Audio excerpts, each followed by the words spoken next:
Let's see how to update or change your resume on Naukri mobile app.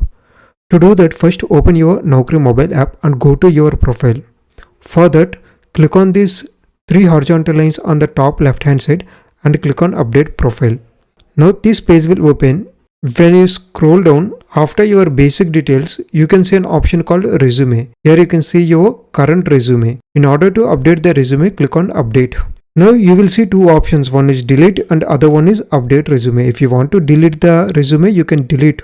Or if you want to replace it with a new resume, click on update resume. But before that, your resume should be present in your mobile. And here you can see you can upload doc or docx or PDF or TF formats of your resume. And the maximum size should be less than 2 MB. Now I am clicking on update resume. You can upload your resume either from your mobile or from your Google Drive account. Here I am selecting mobile option. Here you can see my latest resume. I am selecting this resume. Now you can see resume uploaded successfully. Now if you want to see the preview, you can click on preview to see the preview of your resume. Now I am clicking on back option.